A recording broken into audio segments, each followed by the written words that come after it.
Señor les bendiga, hermanos, nuevamente en este lugar y para la gloria de Dios.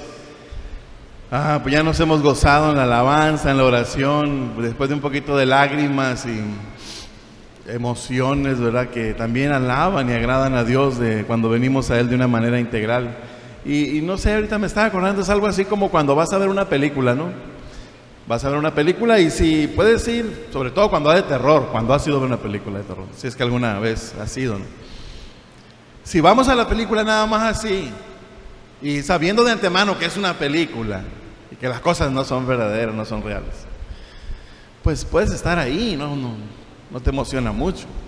Pero si te metes en la trama, si te metes en el mensaje o lo que el autor quiere transmitir, a veces sales aterrado, salimos aterrados, la verdad.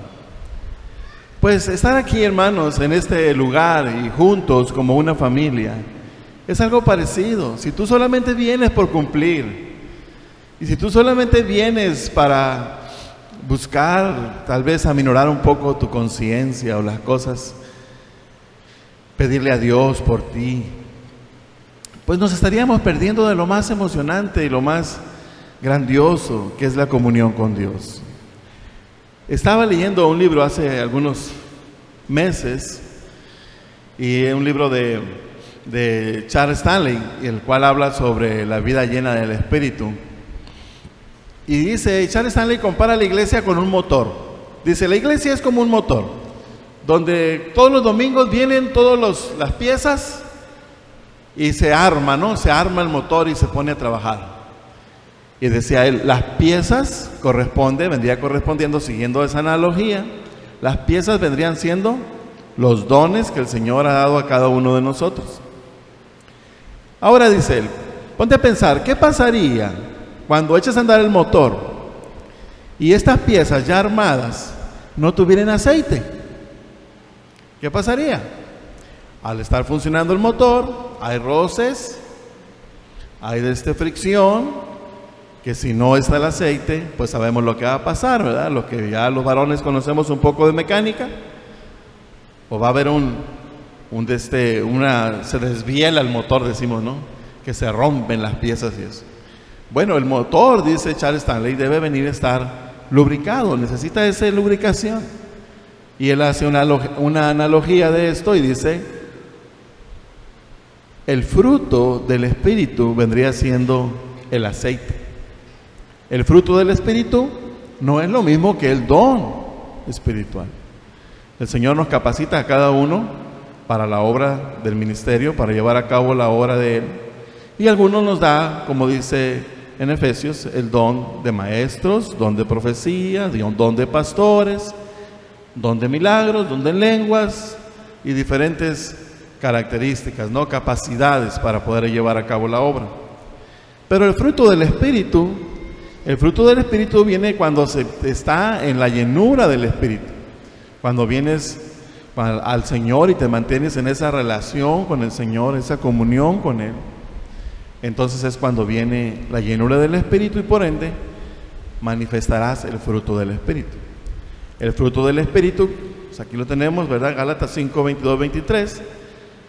El Espíritu Santo produce en nosotros amor, gozo, paz, paciencia, benignidad, bondad, fidelidad, mansedumbre y dominio propio, los cuales van a permitir que se nos resbalen todas aquellas cosas que muchas veces, cuando funciona el motor junto, se vienen a dar.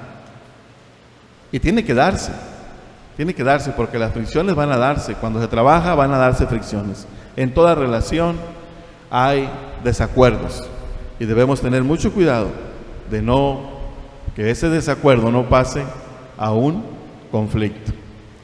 Tenemos diferentes pensamientos, diferentes opiniones, pero no estamos aquí para hacer lo que yo quiero o mi opinión. Y al igual que en todas las relaciones del creyente, como hemos estado viendo, no importa lo que nosotros pensemos, realmente importa lo que Él nos dice. Y es lo que hemos estado aprendiendo. Pablo ya nos ha estado hablando a través del capítulo 3, ya ha dado instrucciones a ciertos grupos de la congregación. Estos grupos estuvimos viendo: esposas, maridos, hijos, padres, siervos, amos. Y ahora vamos a entrar a una serie de exhortaciones donde esto va para todos los grupos. Y estas exhortaciones, el énfasis recae sobre la oración y el testimonio. Esta mañana estaremos viendo el ámbito o el aspecto de la oración del cristiano. Vamos a ver un poco lo que es la oración y posteriormente estaremos viendo el testimonio del creyente, del cristiano. Vamos a aprovechar el tiempo, vamos a pedirle al Señor que nos ayude en la meditación de su palabra, que el Señor hable en nuestros corazones, a nuestras mentes y nos capacite pues para lo que Él tiene para nosotros. Amén, hermanos. Pues le damos gracias a Dios porque estamos todos aquí, los que estamos, y pedimos al Señor también por nuestros hermanos que no están, que sean con ellos. Vamos al Señor. Padre Santo, te alabamos nuevamente en esta hora, dándote gracias, Señor, por tu gran amor y por tu misericordia. Señor, nos congregamos en tu santo nombre para gloria tuya, Señor. Ya te hemos alabado con los cantos, los testimonios, con la oración, Señor.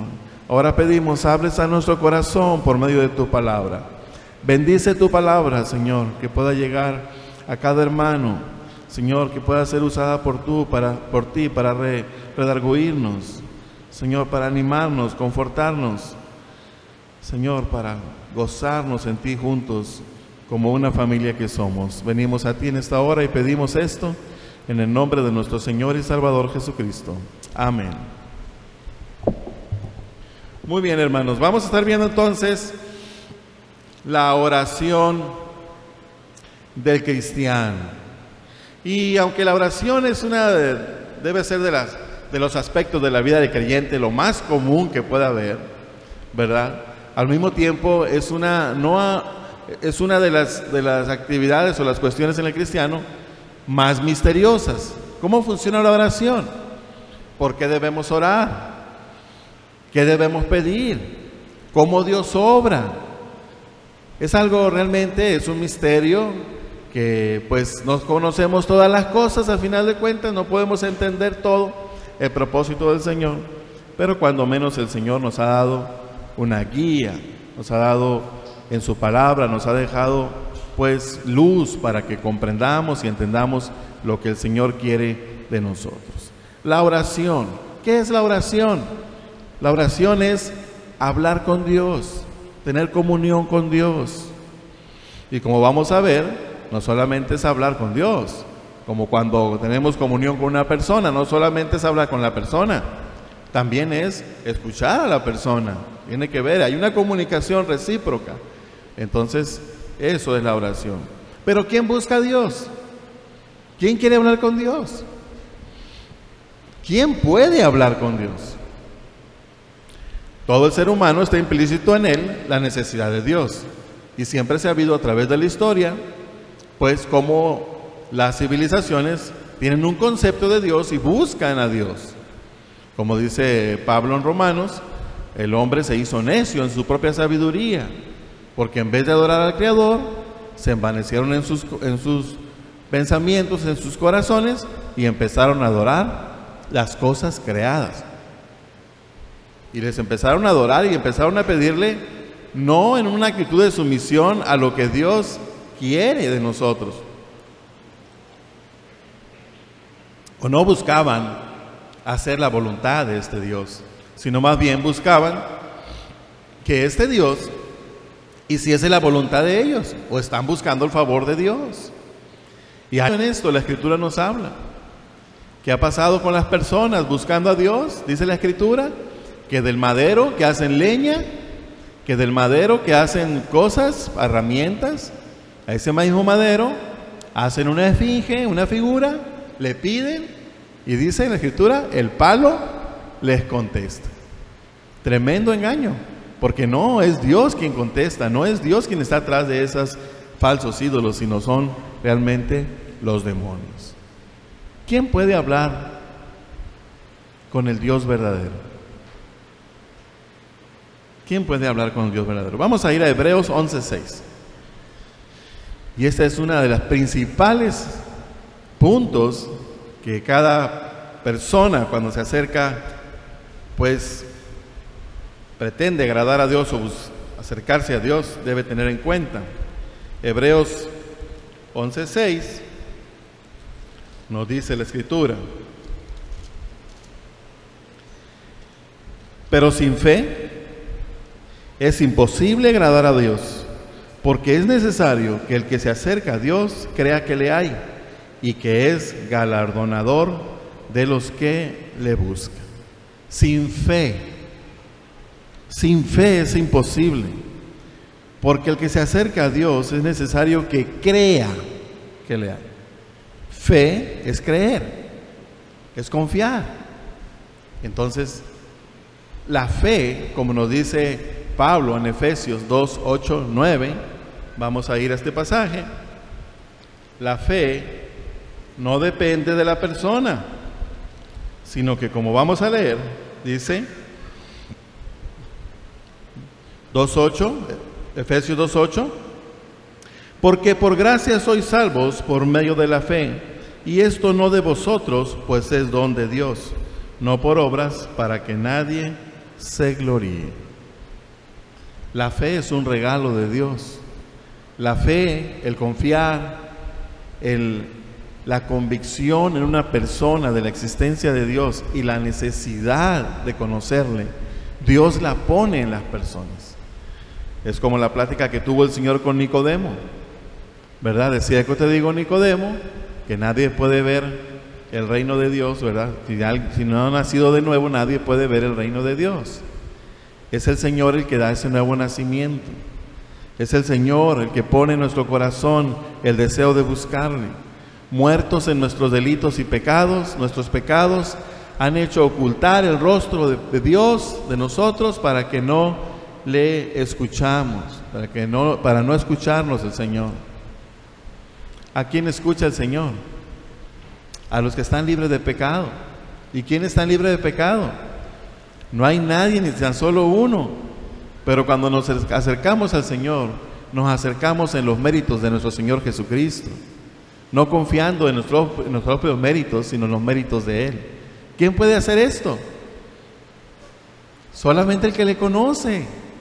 Solamente el que le conoce. No puede acercarse a alguien al Señor de esa manera si no le ha conocido. Que si confesares con tu boca que Jesucristo es el Señor y creyeres en tu corazón que el Señor le levantó de los muertos, serás salvo. Pero ¿cómo van a clamar a quien no conoce?, dice Pablo. ¿Y cómo van a conocer si no hay quien les hable? Entonces, es un requisito el poder hablar con Dios, haber nacido de nuevo, haber sido objeto de la misericordia de Dios y que el Señor nos haya dado de su Santo Espíritu. Es precisamente lo que expresa Pablo en Gálatas 4, versículos 4 al 6. Vamos a ir a este pasaje.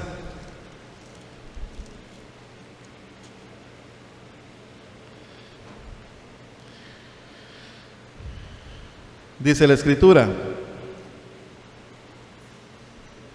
versículo 4, capítulo 4 del libro de Gálatas. Pero cuando vino el cumplimiento del tiempo, Dios envió a su Hijo, nacido de mujer y nacido bajo la ley, para que redimiese a los que estaban bajo la ley, a fin de que recibiésemos la adopción de hijos.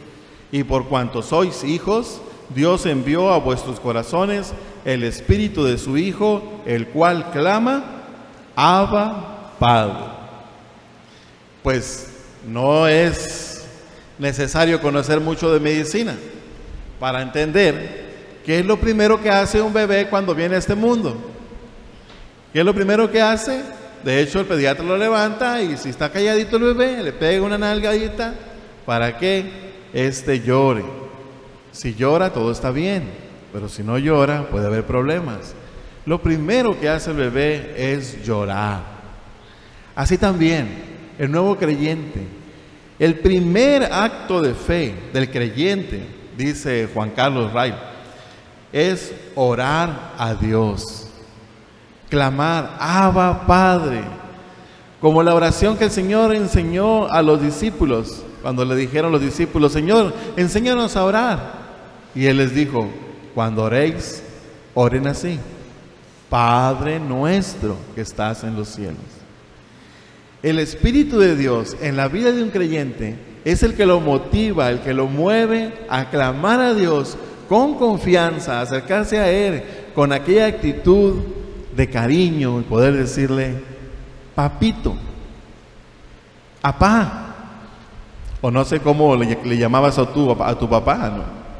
Papacito, pero es una frase o es una expresión de agradecimiento, de confianza, de necesidad, de reconocimiento, acercarse a Dios.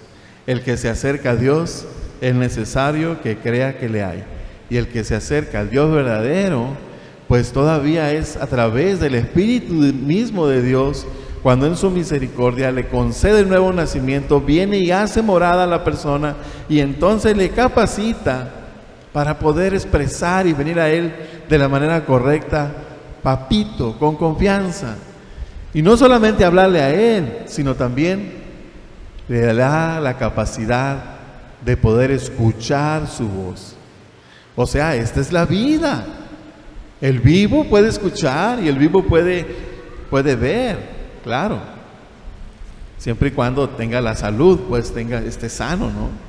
Y esté dentro de los parámetros normales, dentro de las capacidades que Dios nos ha dado, los sentidos para percibir esta creación, este mundo. Muy bien, entonces, así como nació un día este bebé a la vida eterna, también los nacidos en el Espíritu, los nacidos a la vida eterna, ¿verdad? Los que nacieron, a la vida física, bebés, lloraron. Un día también, estos mismos personas que andaban caminando por el mundo, muertos espiritualmente en un determinado momento de su vida, Dios los llama y les da su Santo Espíritu y empiezan ahora, digamos, a llorar, ¿no? Pero ahora a llorar espiritualmente y empiezan a tener esa necesidad y a clamar a Dios. ¿Qué es esto? ¿Qué es esto el clamar a Dios, el hablar con Dios? Es la vida eterna. Esa es la vida eterna, como lo expresó el Señor en el Evangelio de Juan, capítulo 17.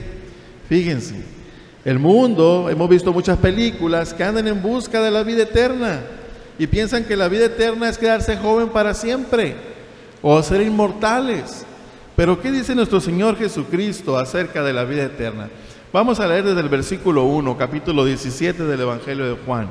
Estas cosas habló Jesús y levantando los ojos al cielo dijo: Padre, la hora ha llegado, glorifica a tu Hijo para que también tu Hijo te glorifique a ti, como le has dado potestad sobre toda carne, para que dé vida eterna a todos los que le diste. Y esta es la vida eterna. Fíjense, 2 puntos: que te conozcan a ti, el único Dios verdadero, y a Jesucristo, a quien has enviado. ¿Cuál es la vida eterna? ¿La eterna juventud física? No, la vida eterna es el conocimiento del Dios verdadero, la comunión con el Padre y con el Hijo a través de su Santo Espíritu. Descansando pues en la obra redentora de nuestro Salvador. Muy bien, ha nacido un nuevo creyente, un nuevo cristiano. Y si eres nuevo creyente, si verdaderamente tienes ese corazón, el Espíritu Santo, el Espíritu de Dios que te ha sido dado, te puedes identificar con estas cosas. ¿Cuándo naciste? Bueno, es un suceso, dijo el Señor a Nicodemo: no te maravilles que te dije que es necesario nacer de nuevo, sino que así como el viento, nadie sabe ni a dónde viene ni a dónde va. En aquel tiempo no se sabía. Así son los nacidos en el Espíritu, del Espíritu. ¿Cuándo naciste espiritualmente? Nuestros padres nos dicen la fecha de nacimiento física, pero la fecha de nacimiento espiritual algunas veces es muy marcado, algunas veces hay confusión, no sabemos exactamente. Pero una cosa sí te voy a decir: ¿qué manifiesta en tu vida que has nacido de nuevo? ¿Qué señales puedes ver en tu vida que verdaderamente tienes esa vida eterna? El Espíritu Santo está en ti. Y una declaración de nuestro hermano teólogo R.C. Sproul, él hace una declaración que ya se las hemos repetido. Dice Sproul: la oración es al cristiano como la respiración es al humano. ¿Qué hace el bebé cuando recién nace? Llora, y eso le provoca, ya no respira a través del cordón umbilical, sino que ahora va a venir y por un acto, un reflejo natural de parte de Dios, viene y toma la primera bocanada de aire. Respira, hermano, respira el bebé, y hasta la fecha seguimos respirando el espíritu que el Señor nos ha dado, el espíritu de vida, y ese solamente el Señor lo va a tomar un día. Y si no me crees, a ver, muérete, a ver, deja de respirar. No puedes, solamente Dios lo toma, a menos que por medio de un agente externo cometa suicidio, ¿verdad? Pero el espíritu Dios lo da y Dios lo recoge un día. Pero esa es una señal de que estamos vivos, estamos respirando. Y dice Sproul, si la respiración es al humano como la oración es al cristiano, dime, ¿has nacido de nuevo? Porque el primer acto de fe del creyente es la oración. ¿Clamas a tu Padre Celestial? ¿Clamas a Él? ¿Oras a Él? ¿Platicas con Él? ¿Escuchas su voz? Y ahorita vamos a profundizar aquí lo que Pablo, los consejos que nos está dando en este pasaje, ¿verdad? Vamos a ver 3 características de la vida de oración del creyente a través de estas palabras de Pablo. Pero meditando y reflexionando, antes de entrar aquí a este punto, así como se nace físicamente y crecimos físicamente, y no nos esforzamos mucho por crecer físicamente, ni dijiste un día en la noche, o esta noche voy a crecer 2 centímetros, y te esforzaste y creciste, ¿no? ¿Qué hiciste para crecer? Comer. El alimento físico nos da el crecimiento. La respiración física también nos mantiene saludables. Una persona que no puede respirar se va a poner pues morada, ¿no? De que le falte el oxígeno, una señal de que está enferma. Así como hay vida física y hay salud física, también hay vida espiritual y hay salud espiritual. Si no estás respirando, y en el mejor de los casos has nacido de nuevo, estás morado, porque te falta esa respiración. Ahora, si hacemos la analogía, ¿qué vendría siendo estar morado? Estar enfermo. No vas a manifestar los frutos del Espíritu en tu vida, porque no te has alimentado. Parte del alimento del creyente es la oración, es la comunión con el Padre. ¿Qué tan saludable estamos espiritualmente? Y eso es algo para reflexionar, para meditar cada uno de nosotros. Se crece pues físicamente con el alimento. Se crece espiritualmente con lo mismo, con el alimento. Se crece cuando se tiene conocimiento de Dios, cuando conocemos a Dios, cuando comprendemos a Dios. Se da cuando tienes comunión con Él, por medio de la oración, cuando tú le hablas a Dios, por medio de su palabra, cuando tú reflexionas en su palabra te habla a ti, y se establece pues la relación o la comunión, la vida eterna, la comunión con el Padre. Pablo ya nos ha hablado de la importancia de la palabra de Dios. Aquí mismo en el estudio de Colosenses, capítulo 3, versículo 16, dice la Escritura: la palabra de Cristo mora en abundancia en vosotros, enseñándoos y exhortándoos unos a otros en toda sabiduría, cantando con gracia en vuestros corazones al Señor con salmos e himnos y cánticos espirituales. La palabra de Cristo more en abundancia. Cuando meditamos en la palabra de Dios, estamos escuchando la voz de Dios. Y ahora Pablo nos va a exhortar, nos exhorta a que tú hables con Dios. Habla con Dios. Ora a Dios. Y vamos a estar viendo pues que en la comunicación debe haber un equilibrio entre hablar y escuchar. ¿Qué pasaría si solamente escuchamos? ¿Qué pasaría si solamente venimos y estudiamos la Biblia, pero no tenemos oración, no tenemos comunión con Dios, no le hablamos con Dios? ¿Qué pasaría?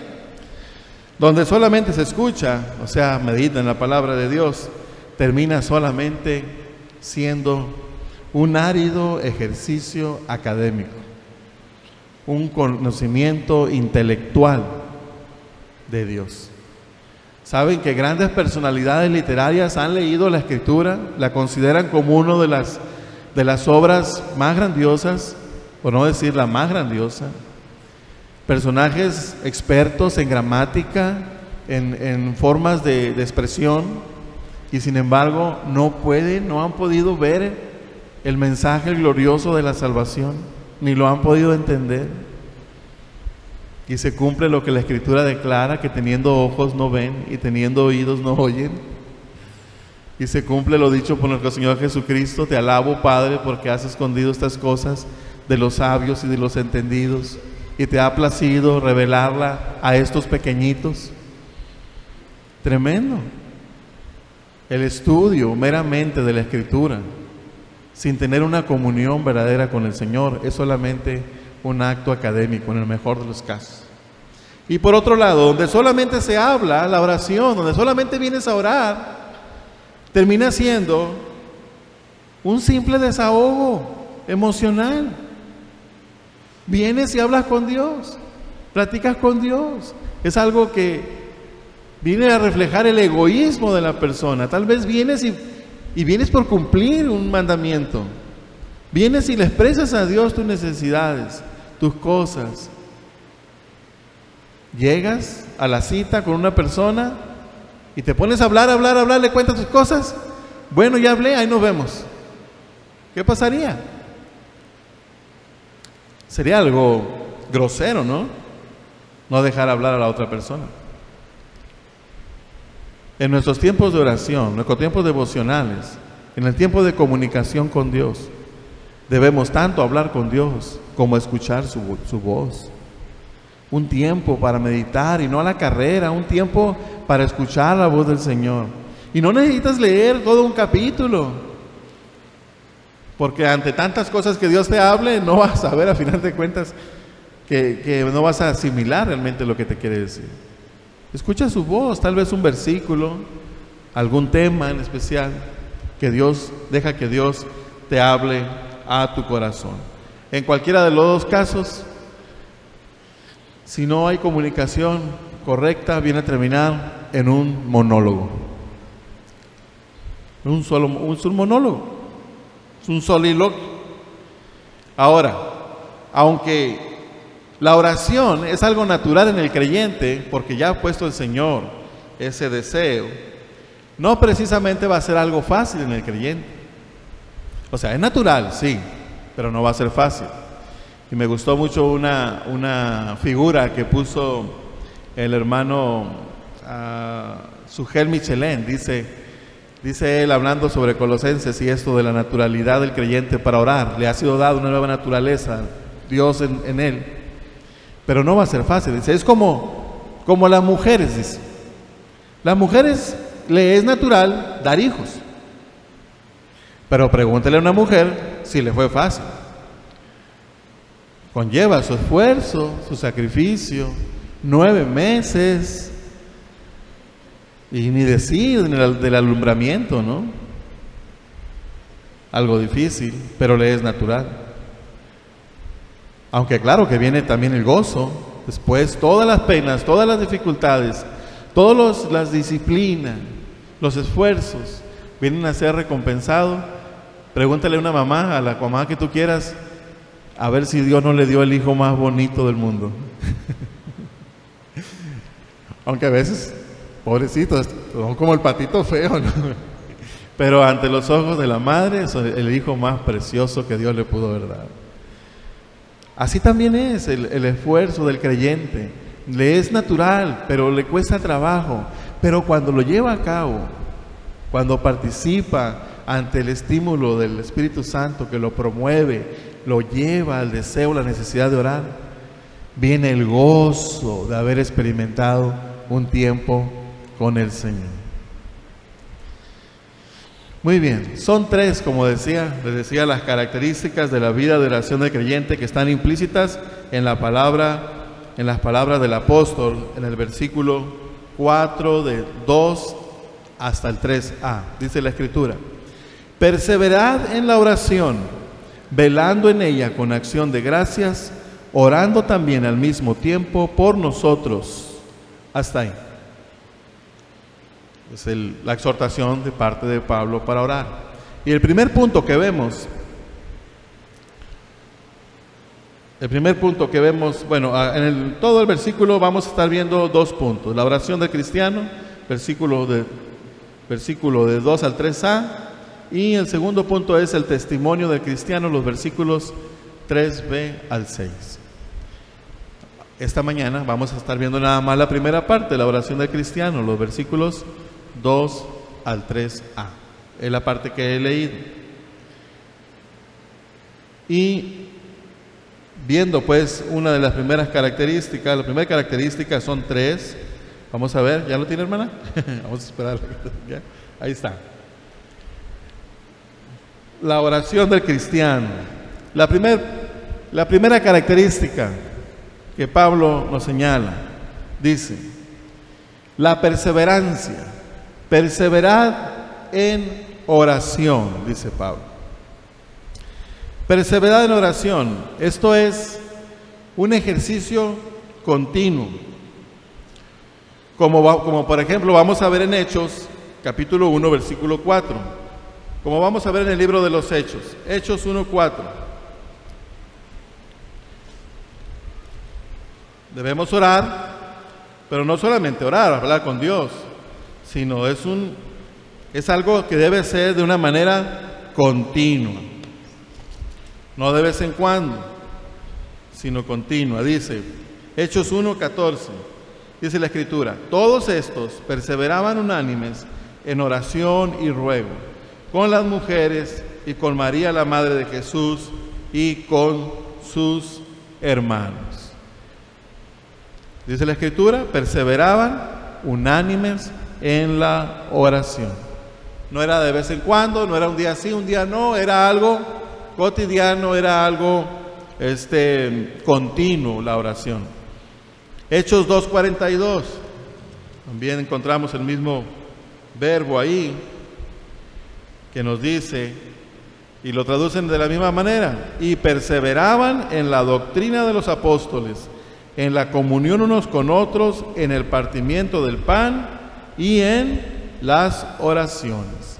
No solamente perseveraban en orar, sino también en aquellas cosas, aquellas disciplinas que los apóstoles les habían compartido de lo que era la vida en Cristo. Y también se encuentra en Hechos 6:4. Y nosotros persistiremos en la oración y en el ministerio de la palabra. Es la actividad primordial de los ancianos o pastores, mantenerse firmes en la oración, perseverando en la oración. Y también no solamente es un ejercicio continuo, sino que también conlleva la idea de dedicarnos a ellos, como nos dice también Pablo en la carta a Romanos, capítulo 12, versículo 2.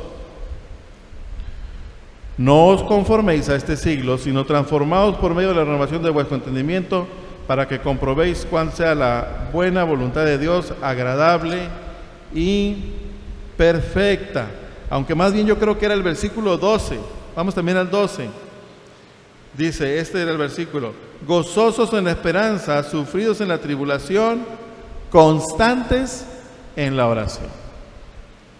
¿Cuándo debemos orar? Siempre. Es lo que nos dice Pablo también en 1 Tesalonicenses 5:17. Viene otra vez el mandamiento, la exhortación. Primera de Tesalonicenses 5:17, dice la Escritura, orar sin cesar. Entonces, o sea que debemos orar con diligencia, concentración, intensidad, continuidad.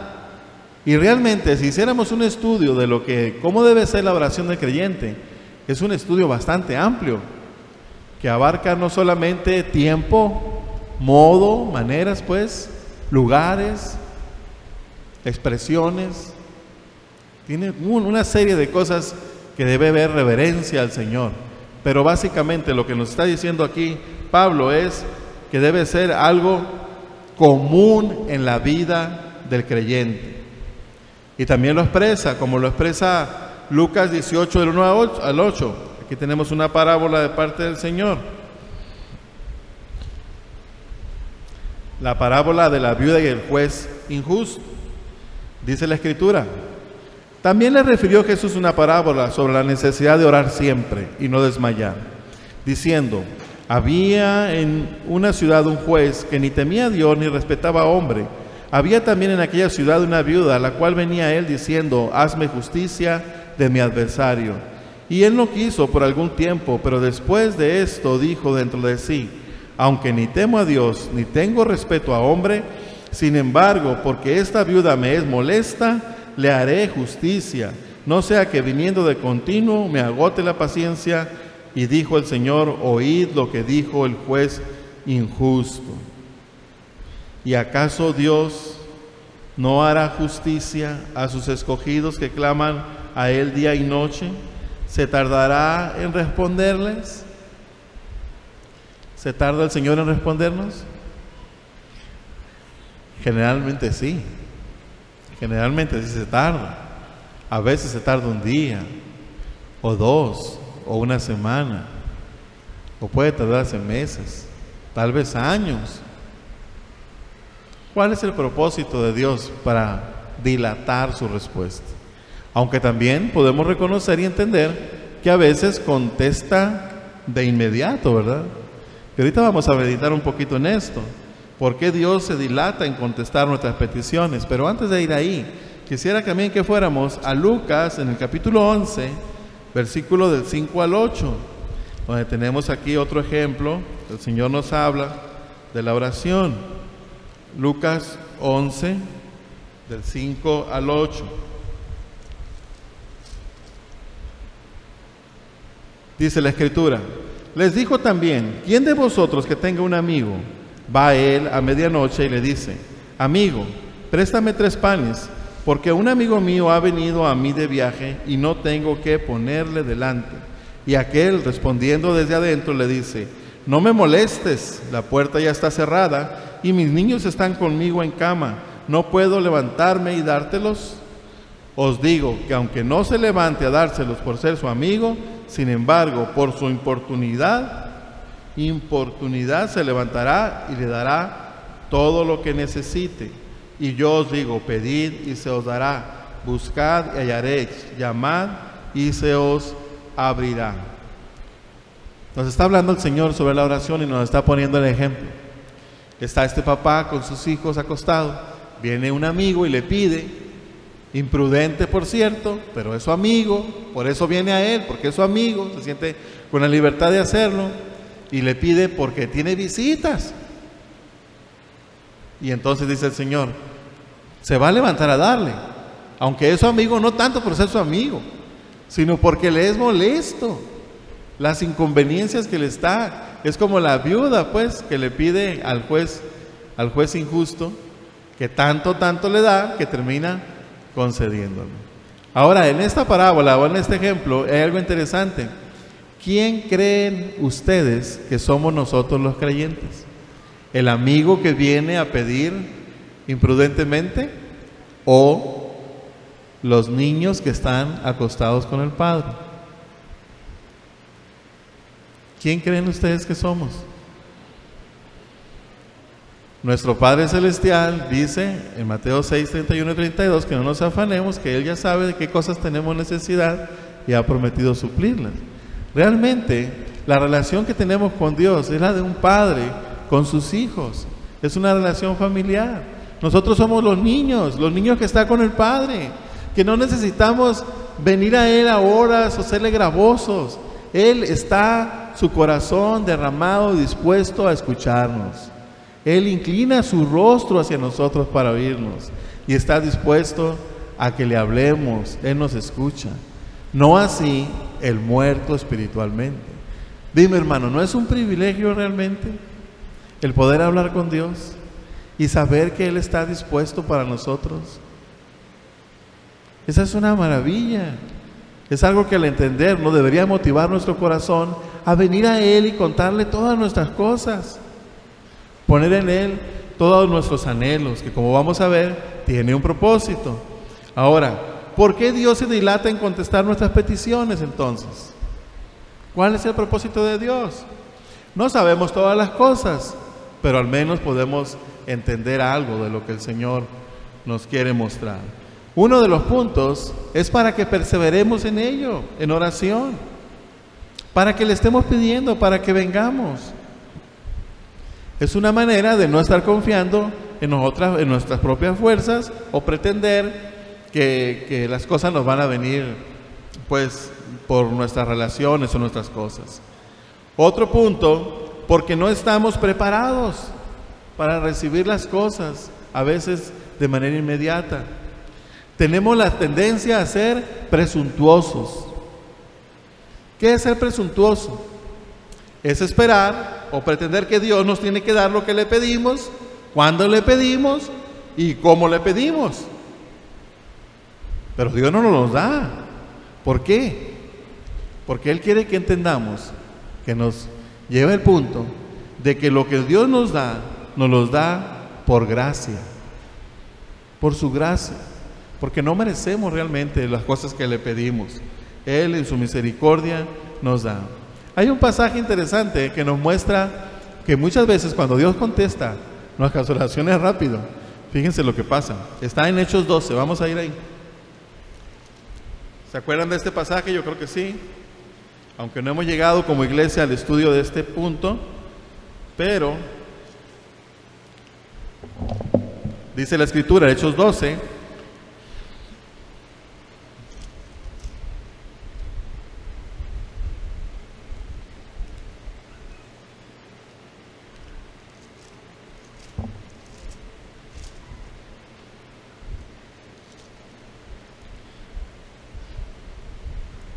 versículo 6 en adelante. Y cuando Herodes, vamos a empezar desde el 5, el Hechos 12:5. Así que Pedro estaba custodiado en la cárcel, pero la iglesia hacía sin cesar oración a Dios por él. Pedro está en la cárcel y la iglesia está orando por él, ¿no? Está unida, perseverando en la oración. Versículo 6. Y cuando Herodes le iba a sacar, aquella misma noche estaba Pedro durmiendo entre dos soldados, sujeto con dos cadenas. Estaba bien custodiado. Y los guardas delante de la puerta custodiaban la cárcel. Y he aquí que se presentó un ángel del Señor, y una luz resplandeció en la cárcel, y tocando a Pedro en el costado, le despertó diciendo: levántate pronto. Y las cadenas se le cayeron de las manos. Le dijo el ángel: cíñete y átate las sandalias. Y lo hizo así, y le dijo: envuélvete en tu manto y sígueme. Y saliendo le seguía, pero no sabía que era verdad lo que hacía el ángel, sino que pensaba que veía una visión. Pedro mismo estaba pensando que era una visión. Habiendo pasado la primera y la segunda guardia, llegaron a la puerta de hierro que daba a la ciudad, la cual se les abrió por sí misma, y salidos pasaron una calle, y luego el ángel se apartó de él. Entonces Pedro, volviendo en sí, dijo: ahora entiendo verdaderamente que el Señor ha enviado su ángel y me ha librado de la mano de Herodes y de todo lo que el pueblo de los judíos esperaba. Y habiendo considerado esto, llegó a casa de María, la madre de Juan, el que tenía por sobrenombre Marcos, donde muchos estaban reunidos orando. Cuando llamó Pedro a la puerta del patio, salió a escuchar a una muchacha llamada Rode, la cual, cuando reconoció la voz de Pedro, de gozo no abrió la puerta, sino que corriendo adentro dio la nueva de que Pedro estaba a la puerta. Y fíjense la reacción, esa fue la reacción de la muchacha. En vez de abrir apresuradamente, dice que de gozo fue a avisarle a los demás, como diciendo, ella también estaría orando. Dice, y lo que estamos pidiendo el Señor ya no lo ha contestado. Y fíjense la reacción después de la reacción de ella, la reacción de las personas que estaban ahí. Y ellos le dijeron, estás loca. Pero ella aseguraba que así era. Entonces ellos decían, es su ángel. Mas Pedro persistía en llamar, y cuando abrieron y le vieron, se quedaron atónitos. ¿Qué pasa cuando el Señor contesta nuestras oraciones? Rápido. Nos asustamos, nos podemos ser arrogantes, nos podemos hacer presuntuosos. De hecho, no asimilamos el propósito de la prueba por la cual teníamos aquella necesidad. Dios puede contestarnos. Yo creo que sí nos contesta rápidamente cuando nos va correteando un perro y le decimos, Señor, sálvame. Y de ahí podemos ver la respuesta rápida del Señor. No sé, ¿qué puede pasar? Nos abre la puerta a alguien o se resbala el perro, no sé, ¿no? Pero asimilamos mal la respuesta de parte de Dios cuando meditamos, estamos perseverando y Dios tarda en respondernos. Vemos las circunstancias, vemos las cosas. Así que esa es una de las otras cosas por las cuales Dios tarda las peticiones que le hacemos, para que no confiemos en nosotros mismos, sino que dependamos completamente de Él. ¿Se acuerdan el alimento que el Señor les mandó cuando andaban en el desierto al pueblo judío? El maná. Ese pan tenía una característica. Esa característica era que el pan nada más servía para el día en que el Señor lo mandaba. No servía para otro día. No podías guardar para otro día. En cierta manera, es una figura de la oración. El Señor nos manda a orar, perseverar en la oración. Pero cuando le ponemos al Señor las cosas de nuestra vida en sus manos, cuando oras y pides varón, pides por tu esposa, pides por tus hijos, pides por tu trabajo, pides por el día, al finalizar el día, en la tarde, en la noche, puedes darle gracias a Dios por la respuesta de parte de Él. Pero eso nada más sirve para ese día. Y el día de mañana es tu responsabilidad como sacerdote de tu hogar volver a pedir por las cosas. Porque eso nada más, como el maná, opera para un solo día. Yo recuerdo a mi papá cuando el Señor lo convirtió. Mi papá, pues ya grande, y pues hacía lo que, como ahí podíamos, pues yo pude experimentar el ver como un hombre ya grande, aún en el Señor, es como un bebé. Y me decía, ¿y ahora qué hago? Lee Juan, ya lo leí. Ahora lee Hechos, ya lo leí. Y así me decía, ¿no? Y era lo mismo en la oración. ¿Y ahora por qué oro? ¿Y ahora esto por tu esposa? Sí. ¿Y ahora esto por tus hijos? Sí, por el trabajo, sí, ya oré por todo, por mi familia, por mi madre, por mis hermanos. Ok, todos los días. Y fue cuando se quedó así, se quedó sorprendido.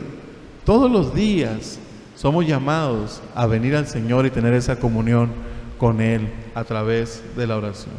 También se dilata en contestar nuestras peticiones porque nos ayuda a desarrollar una actitud de paciencia, esperar en Él y no actuar en nuestras propias fuerzas.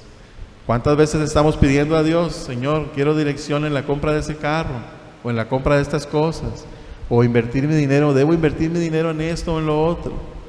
Y muchas veces el Señor todavía no tenemos clara la paz del Señor, ni la manera que el Señor quiere que hagamos, obremos, y nos adelantamos, y tomamos a veces decisiones que no agradan y que no glorifican el nombre del Señor. Bueno, a más de todo esto, si Dios es soberano, si Dios es todopoderoso, si Dios es omnisciente, omnipresente, si Él es el rey de todo, controla todo, no se escapa nada de su control, ¿por qué nos manda a ser perseverantes en la oración y que pidamos a Él por las cosas? ¿Acaso no puede hacer todo sin que se lo pidamos? ¿Lo podrá hacer el Señor? Sí lo puede hacer. ¿Acaso no conoce de antemano todas nuestras necesidades antes de que le pidamos y ha prometido suplirlas? Definitivamente que el Señor las conoce y puede hacerlo. Realmente, como les decía, no podemos entender todo, pero fíjense lo que nos dice el Salmo 50, versículo 9. Y esto lo estuvimos viendo en el miércoles. Los hermanos que estuvieron el miércoles ya saben de qué se trata, pero vean lo que el Señor nos dice en el Salmo 50, versículo 9, acerca de nuestras peticiones, del estarle llevando nuestras peticiones a Él. ¿Qué propósito tiene esto? Dice el Salmo 50, versículo 9, leemos: no tomaré de tu casa becerros, ni machos cabríos de tus apriscos. Y el 10, porque mía es toda bestia del bosque y los millares de animales en los collados. Versículo 11, conozco a todas las aves de los montes y todo lo que se mueve en los campos me pertenece. ¿Qué le puedes llevar a Dios? Y en aquel tiempo estaba la ley de los sacrificios, presentaban sacrificios a Dios, becerros, presentaban de las ovejas, de todos los animales que el Señor había dispuesto. Y el pueblo venía y se los presentaba, y Él dice: no tomaré de esto. ¿Qué está diciendo el Señor? No lo necesito. ¿Lo necesita el Señor? Son de Él, todo. Entonces, ¿para qué oramos? Fíjense lo que dice el versículo 12. Si yo tuviese hambre,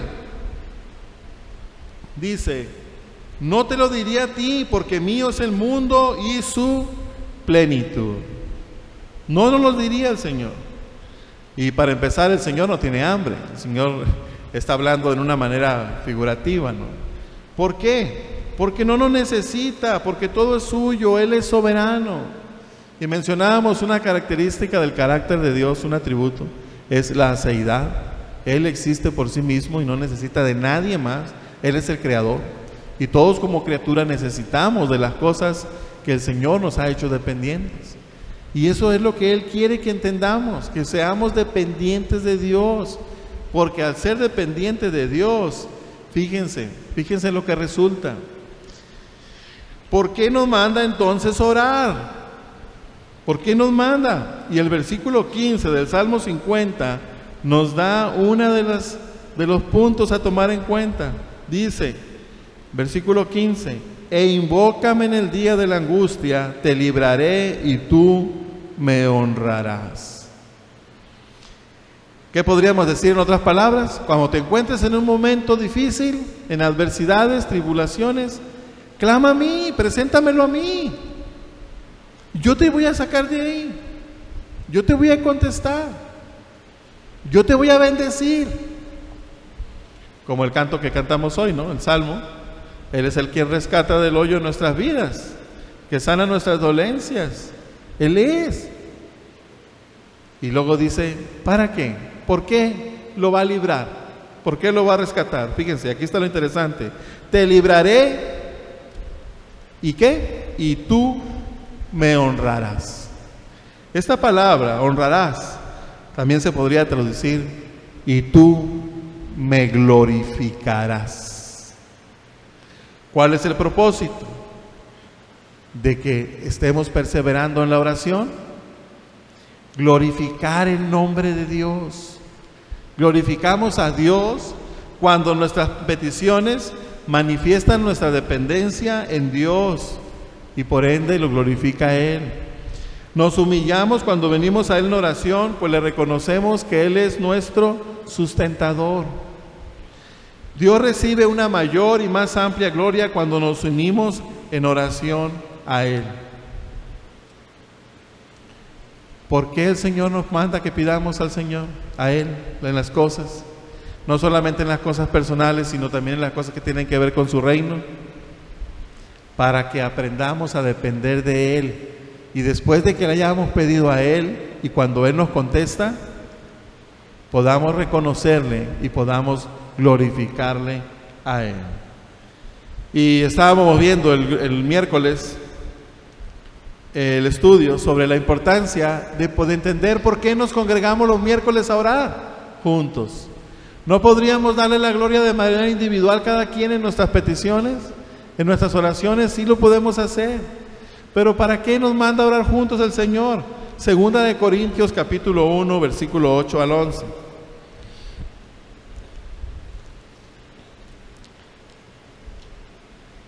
Así es que, si no estás viniendo los miércoles a orar, después de meditar en esto, debería de cambiar nuestra perspectiva de ver el miércoles, el día de oración juntos. Segunda de Corintios, capítulo 1, versículo 8, dice Pablo: porque hermanos, no queremos que ignoréis acerca de nuestra tribulación que nos sobrevino en Asia, pues fuimos abrumados sobremanera más allá de nuestras fuerzas, de tal modo que aún perdimos la esperanza de conservar la vida. Pero tuvimos en nosotros mismos sentencia de muerte, para que no confiásemos en nosotros mismos, sino en Dios que resucita a los muertos, el cual nos libró y nos libra, y en quien esperamos que aún nos librará de tan gran muerte. Versículo 11: cooperando también vosotros a favor nuestro con la oración, para que por muchas personas sean dadas gracias a favor nuestro por el don concedido a nosotros por medio de muchos. ¿Dios puede rescatar a Pablo y librarlo a él y a sus compañeros? ¿No bastaba la oración de Pablo para librarlos? Y Dios, en su sabiduría y en su soberanía, tiene el propósito de librarlos. Entonces, ¿para qué las oraciones de los demás? Para que por medio de muchos sean dadas gracias a Dios, para que la gloria de Dios sea más ampliamente dada, para que el Señor sea glorificado de una manera, pues, más abundantemente, más grandemente. Hermanos, pues yo creo que al entender, pues, la importancia de la oración, el perseverar, el depender de Él, sobre todo el entender que eso le da la gloria a Dios, debería ser un fuerte motivo para mantenernos en esa actividad. Ya como creyentes, ahora como una señal en nuestras vidas de que si hemos nacido de nuevo o no, de poder escuchar la voz de Dios, de poder hablarle a Dios, pues también conlleva el punto de darle la gloria a Dios a través de la oración. Pues no solamente nos manda perseverar en la oración, sino también la vigilancia, velando en todo, velando en ella en oración, ¿no? Eso es lo que está diciendo el versículo, Colosenses 4:2. No solamente nos manda perseverar, sino también velando. Y conlleva la idea de así como cuando platicamos, ¿no? Y decimos, tuvimos una velada, nos la pasamos toda la noche despiertos, ¿no? Eso es en sí lo que significa mantenerse despierto, mantenerse consciente, con todos los sentidos. Cuando estamos dormidos, estamos de manera inconsciente, no percibimos, como si estuviéramos muertos a la comunión con este mundo. Pero cuando despertamos, tomamos conciencia de las cosas. A eso se refiere Pablo cuando dice velando en ella, velando en la oración, manteniéndonos despiertos con todos los sentidos alertas, no con los sentidos dormidos, como quien está entumido y que lo tientan o no percibe, ¿no? Como quien está aturdido, que no oye, como quien está resplandecido en sus ojos y no ve, sino mantenernos con los sentidos alertas. También lo declara en Efesios 6:18. Miren lo que dice la Escritura. Efesios 6, versículo 18. Orando en todo tiempo, con toda oración y súplica en el Espíritu, y velando en ello con toda perseverancia y súplica por todos los santos. Velando en ellos. Mantenerse despierto es estar consciente de nuestras necesidades, ¿no? Y no solamente de las necesidades nuestras, sino también de las necesidades que como cuerpo, como familia somos en el Señor. de las necesidades de la iglesia. Y más allá de la iglesia todavía, de las necesidades del mundo. ¿Se acuerdan cuando estudiamos Descubra 3 y vemos las extensiones de la iglesia? Hacia arriba, hacia afuera y hacia adentro. Esa es la misión, ese es el propósito verdadero de todo creyente. Entender que ha sido inmerso, ha sido adoptado, ha sido hecho partícipe de un cuerpo, de una familia en Dios, la cual camina extendiéndose hacia arriba, hacia Dios, hacia afuera el mundo, la comunión con la sociedad, y también hacia adentro, la comunión entre nosotros como hijos de Dios. Debemos estar conscientes de esas necesidades, debemos estar alertas, velando en ellas. Estar conscientes también no solamente de las necesidades, sino de los peligros de la comunidad cristiana, de los peligros como iglesia. La vida del creyente, Pablo nos habla que somos como los soldados, y los soldados no se enlistan para andar ahí nomás en la sociedad, yendo al cine o yendo a cenar, sino están listos, entrenados, disciplinados para la batalla, para la guerra. Estamos en una guerra, en una lucha, donde a veces no nos percibimos, y una de las tácticas del enemigo es hacernos creer que todo está bien. ¿Cómo estamos como iglesia? Bien, todo bien. Hermano, la iglesia, refiriéndose a las relaciones entre nosotros, es como un campo minado, donde debemos andar con cuidado, alerta siempre, y Pablo nos da las directrices a seguir, no teniendo cada uno mayor concepto de sí mismo, sino el que debe de tener, considerando al hermano como superior a sí mismo. Y podemos comprender, ¿no? Entender lo que Pablo nos exhorta a través de estar pendientes, conscientes de que en nuestras relaciones va a haber un enemigo y nos va a atacar. ¿A qué nos lleva eso? Estar conscientes del peligro.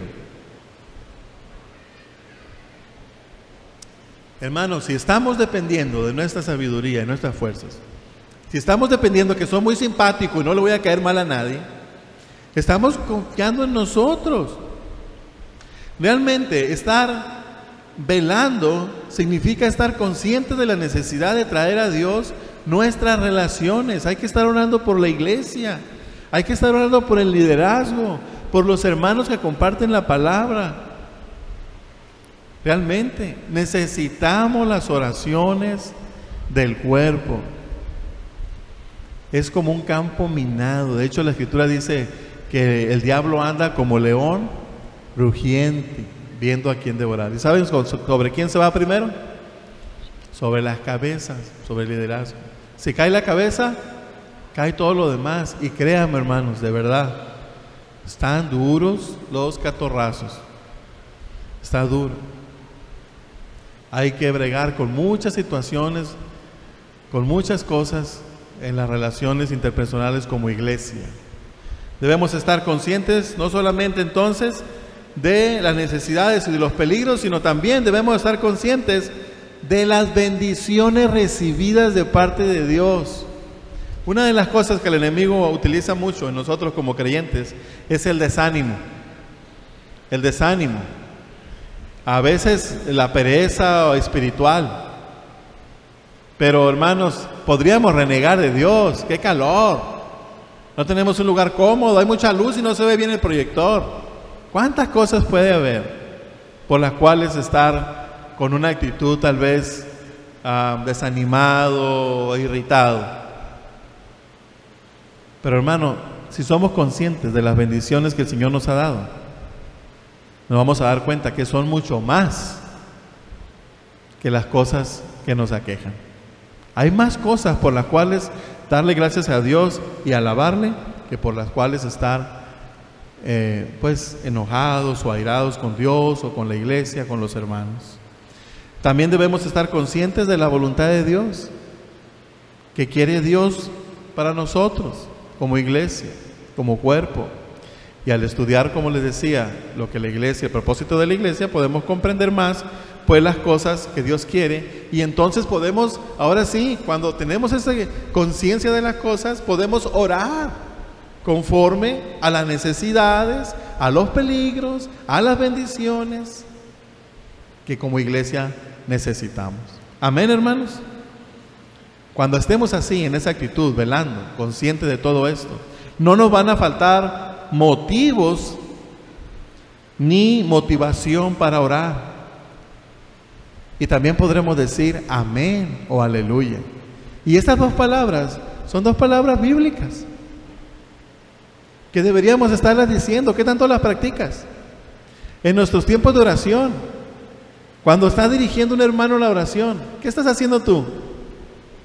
Debes estar colgado de la oración del hermano y estar pidiendo por lo mismo, enfocados todos hacia la misma petición. No es que por muchos van a ser concedidas las peticiones, como ya hemos platicado, ya hemos dicho, sino que vamos a glorificar el nombre de Dios dándole gracias todos, porque hemos participado pues de la petición. Y entonces la palabra amén, para poder decir amén, ¿qué primero tienes que estar? Alerta, despierto. No vaya a ser que el hermano esté diciendo una cosa que vaya en contra de la palabra de Dios y tú por acá, amén. Como se ha dado el caso en muchas iglesias, ¿no? Donde siempre repitan o abusan de la palabra amén. Y cuando la palabra aleluya, alabado sea el Señor.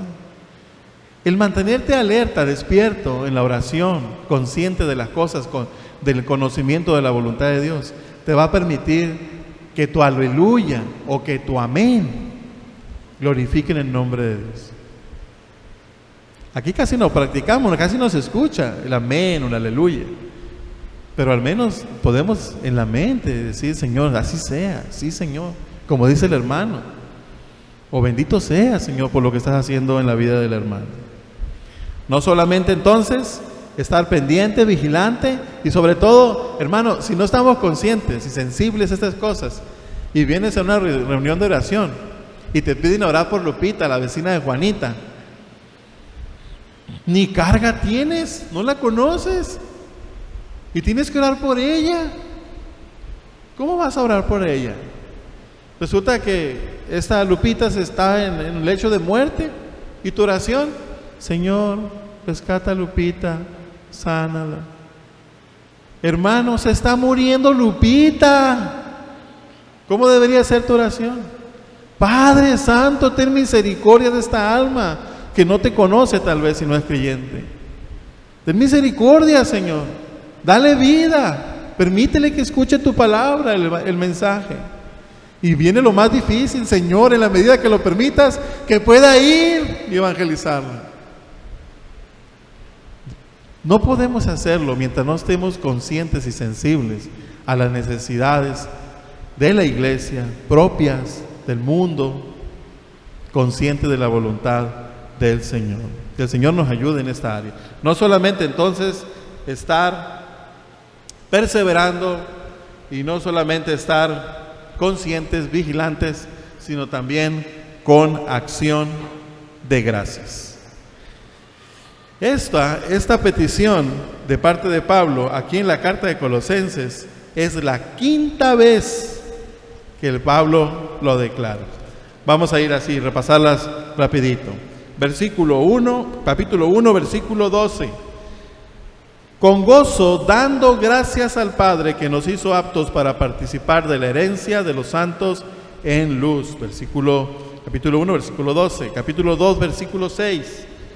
Por tanto, de la manera que habéis recibido al Señor Jesucristo, andad en Él, arraigados y ubicados en Él, confirmados en la fe, así como habéis sido enseñados, abundando en acciones de gracias. El versículo 7. Capítulo 3, versículo 15. Y la paz de Dios gobierne en vuestros corazones, a la que asimismo fuisteis llamados en un solo cuerpo, y sed agradecidos. Ahí está, el dar gracia. Y el versículo 16, ahí mismo de ese capítulo 3, la palabra de Cristo mora en abundancia en vosotros, enseñando y exhortándoos unos a otros en toda sabiduría, cantando con gracia en vuestros corazones al Señor, con salmos e himnos y cánticos espirituales. Y todo lo que hacéis sea de palabra, de hecho, hacedlo todo en el nombre del Señor Jesucristo, dando gracias a Dios Padre por medio de Él. versículo 17, ¿verdad?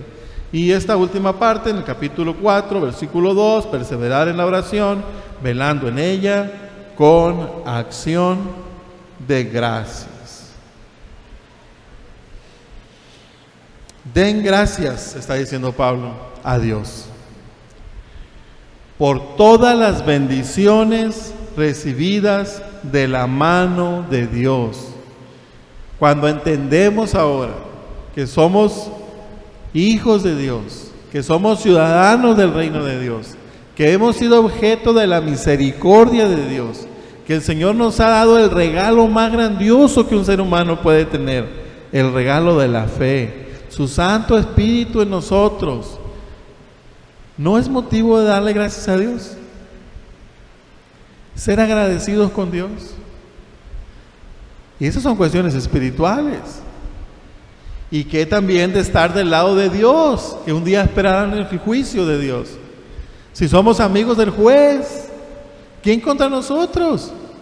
Nos ha dado el Señor una posición inmerecida y privilegiada al lado de Él.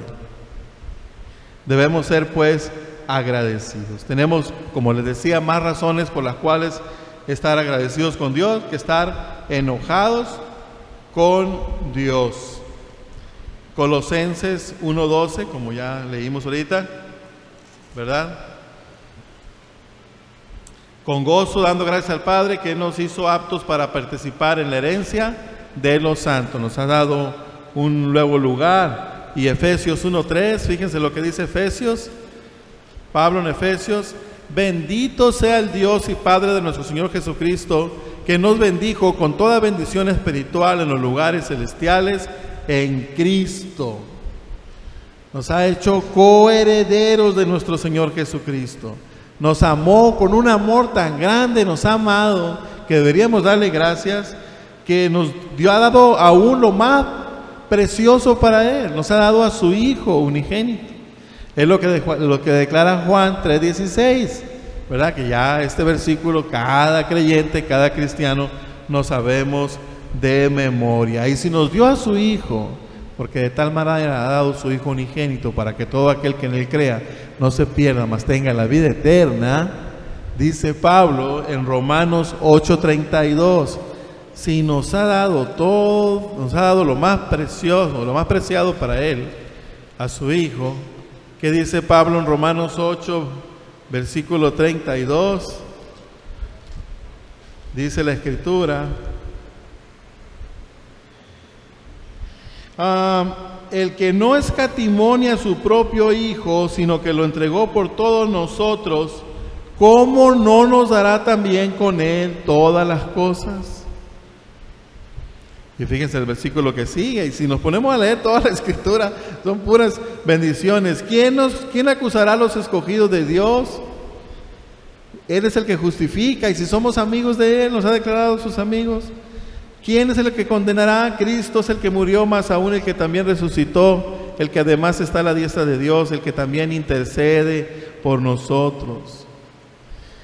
Cosas por cuales darle gracias a Dios. Dios nunca está ocupado para no atender nuestra oración, hermano. Dios escucha la oración de sus hijos.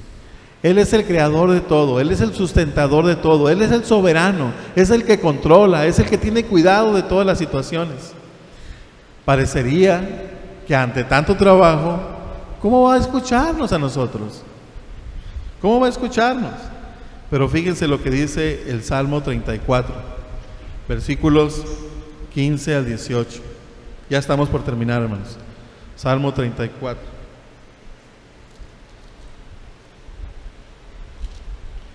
Versículo 15 al 18, dice la Escritura: los ojos de Jehová están sobre los justos, y atentos sus oídos al clamor de ellos. La ira de Jehová contra los que hacen mal, para cortar de la tierra la memoria de ellos. Claman los justos, y Jehová oye, y los libra de todas sus angustias. Cercano está Jehová a los quebrantados de corazón, y salva a los contritos de espíritu. Él nos da más abundantemente de lo que le pedimos. Él no solamente nos escucha, conoce nuestras necesidades, sino que fíjense lo que dice Efesios 3:20. Efesios 3:20. Dice la Escritura: y aquel que es poderoso para hacer todas las cosas mucho más abundantemente de lo que pedimos o entendemos, según el poder que actúa en nosotros. Y termina el 21, al sea la gloria en la iglesia, en Cristo Jesús, por todas las edades, por todos los siglos de los siglos. Amén. Y aquel que es poderoso para hacer todas las cosas mucho más abundantemente de lo que le pedimos. ¿Dios escucha nuestra oración? Dios ha prometido escucharla y suplir nuestras necesidades. Dios nos manda a orar.